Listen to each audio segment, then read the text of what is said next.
अगर अगर सच में तालाब में कोई जिन रहता है तो मैं उठाऊंगा उस जिन को, लेकिन उस जिन ने उठते ही मुझे खा लिया तो? वैसे ये जिन है या कुंभकर्ण जो इतने सालों से सोया हुआ है? कुंभकर्ण, हाँ, एक तरकीब है उसे उठाने की।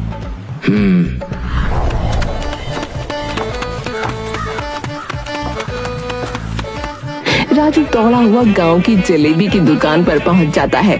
काका, काका, जलेबियां बांध दो और लड्डू भी।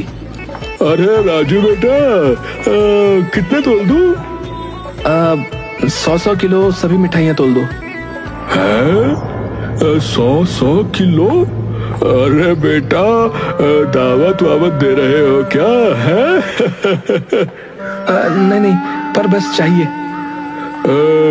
इतनी सारी मिठाइयाँ तो अभी दुकान पर नहीं है बेटा, तो तुम एक काम करो कि तुम कल आना है, कल तक तुम्हें सारी मिठाइयाँ मैं बनवा दूंगा है। ये सुनते ही राजू वहाँ से निकलने लगता है। अरे राजू, सुनो भाई सुनो, थोड़ी पेशगी तो दे दो भाई।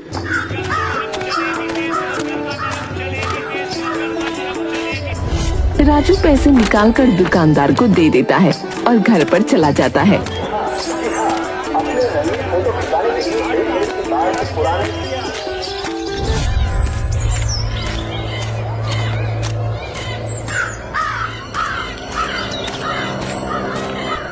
घर पर कावेरी मुंह फुलाकर बैठी थी। राजू को देखकर कावेरी एक छड़ी लेकर राजू को मारने लगती है। बोल, कहाँ है मेरे सोने के कंगन? तूने चुराए हैं ना? और उसकी पिटाई करने लगती है। नहीं नहीं ताई जी, मैंने चोरी नहीं की। अरे क्यों मार रही हो इस बेचारे को? अरे क्या बिगाड़ा है उसने तुम्हारा? आप तो चुप ही रहिए, जब देखो तब इसकी तरफदारी करते रहते हो। तभी सुनील वहाँ पहुँच जाता है। अरे क्यों मार रही हो इसे कावेरी? आपके लाडले भतीजे से ही पूछिए, इसने मेरे सोने के कंगन चुरा लिए। राजू, तूने ऐसा किया? मुझे तुझसे ये उम्मीद नहीं थी। तूने कंगन चुरा लिया। बता बता, कहाँ है कंगन? कहाँ है कंगन? ताऊ जी मैं सच कहता हूँ, मैंने आपका कंगन नहीं चुराया है। ये ले, तो फिर कहाँ गया कंगन? है कहाँ गया कंगन? और उसे बहुत मारती है। निकल जा मेरे घर से और दोबारा इस घर में कदम मत रखना।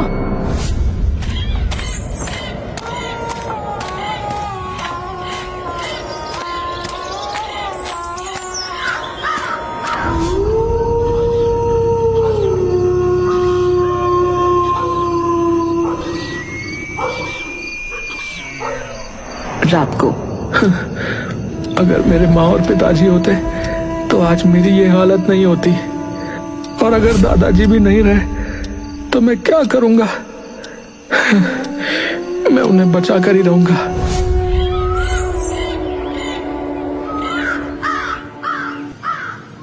अगले दिन सुबह जल्दी उठकर राजू हलवाई के यहाँ चला जाता है।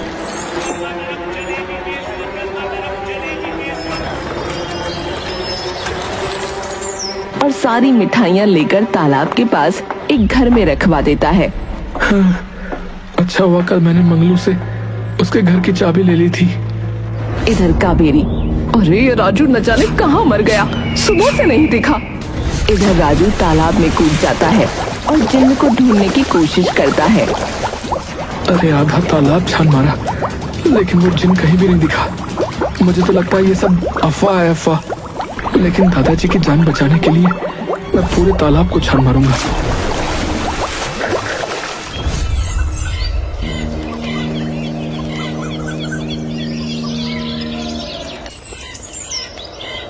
लगता है यहाँ कोई जिन नहीं है। चलो चलता हूँ।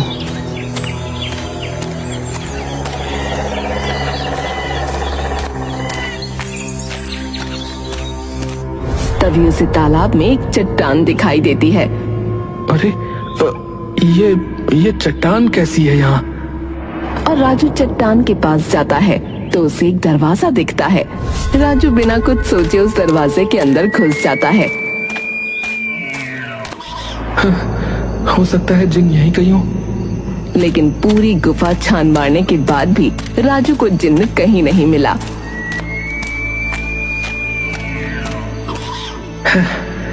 सब अफवाह है, अफवाह। कोई जिन नहीं है। पूरा दिन हो गया, मैंने पूरा तालाब छान मार लिया, लेकिन उस जिन का तो कहीं पता ही नहीं है।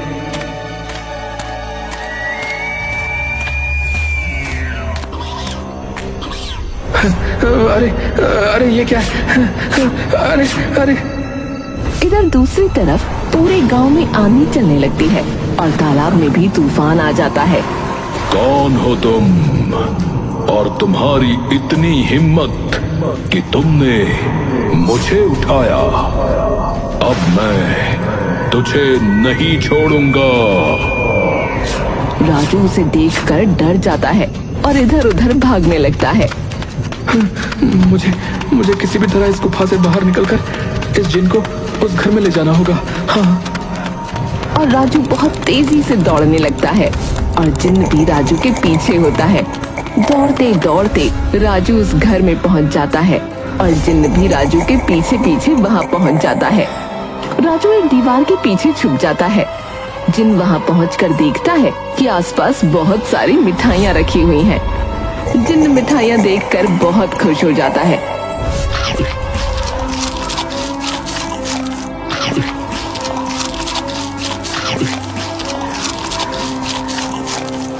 और राजू उस जिन्न के सामने आ जाता है। क्यों उठाया है तुमने मुझे? मैं इतने वर्षों से उस गुफा में सो रहा था। जो कोई भी मुझे उठाने के लिए आया, मैंने उसे कच्चा चबा डाला। लेकिन तुमने मेरा पेट ऐसे ही भर दिया, तो मैं तुमसे खुश हुआ। मैंने इतने सालों के बाद इतनी स्वादिष्ट मिठाइयां खाई हैं। अब बताओ, क्या चाहते हो तुम मुझसे? मैं आपसे कुछ नहीं चाहता हूँ। मैंने सुना है कि आप हर किसी की इच्छा पूरी कर सकते हैं। मुझे आपसे कुछ नहीं चाहिए, बस आप मेरे दादाजी को ठीक कर दीजिए। और उसे सारी बात बताता है। अच्छा, ठीक है, चलो। अगर तुम इस भेष में बाहर गए तो सब लोग तुम्हें देखकर डर जाएंगे। हाँ, बात तो तुम ठीक कहते हो। फिर जिन एक इंसान का वेश ले लेता है और राजू के साथ उसके घर चला जाता है।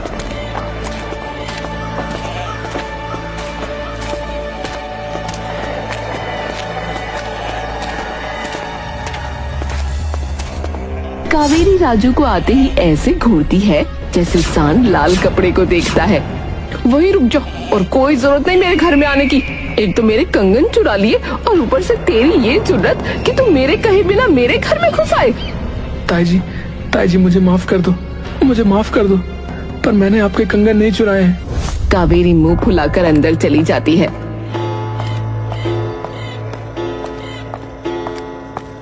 और राजू जिन्न को लेकर अंदर आ जाता है।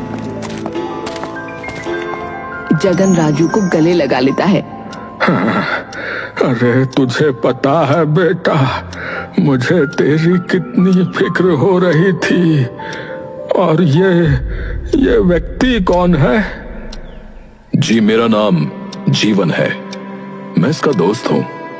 तभी जगन को जोर जोर से खांसी आने लगती है।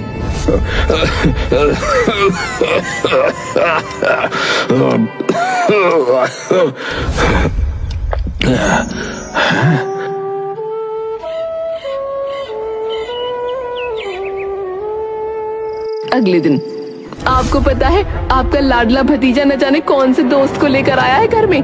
दोनों न काम के न काज के, 2.5 मन अनाज के। वैसे तुम्हारी ताई जी तुम्हें डांटती क्यों रहती है? और ये किस कंगन की बात कर रही थी वो? अरे परसों उनका कंगन चोरी हो गया था और उन्हें लगता है कि कंगन मैंने चुराया है, बस इसीलिए वो मुझ पर भड़क रही थी। जरा 1 मिनट। मुझे पता है कि तुम्हारी ताई जी का कंगन कहाँ है। है? कहाँ है?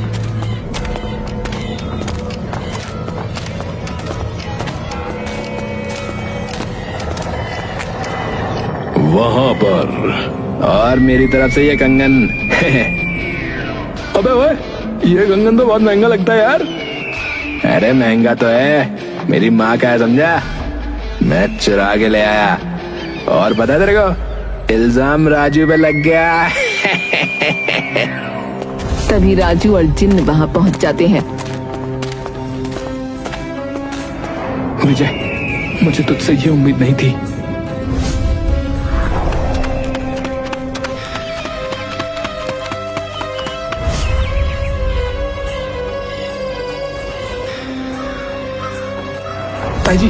ताईजी ये देखिए, विजय ने आपका कंगन चुराया था। अरे नहीं, ये झूठ बोल रहा है माँ, झूठ बोल रहा है ये। मेरा बेटा ऐसा कर ही नहीं सकता। जरूर तुमने ही कंगन चुराए होंगे और अब उस पर इल्जाम लगा रहे हो। नहीं ताईजी, मैं सच कह रहा हूँ, ये आपका कंगन जुए में लगा रहा था। अरे चुप करो, मेरा बेटा ऐसा कर ही नहीं सकता।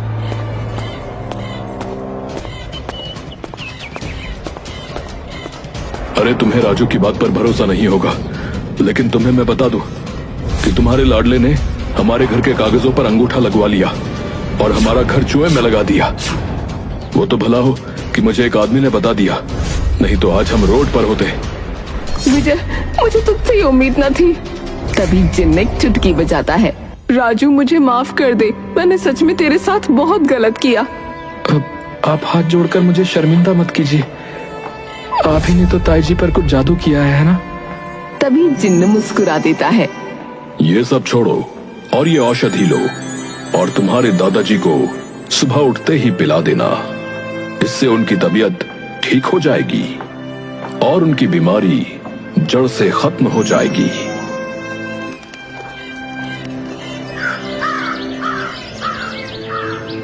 जिन्न ने जैसा कहा था, राजू ठीक वैसा करता है। अब दादाजी लीजिए, ये औषधि पी लीजिए। ला बेटा।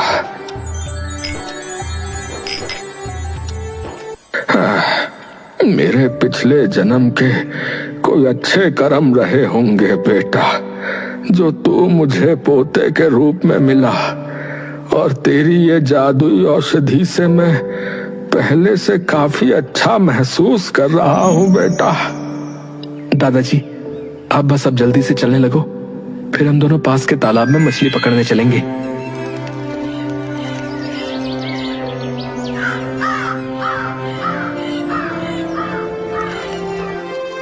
और थोड़ी ही दिन में जगन की बीमारी ठीक हो जाती है।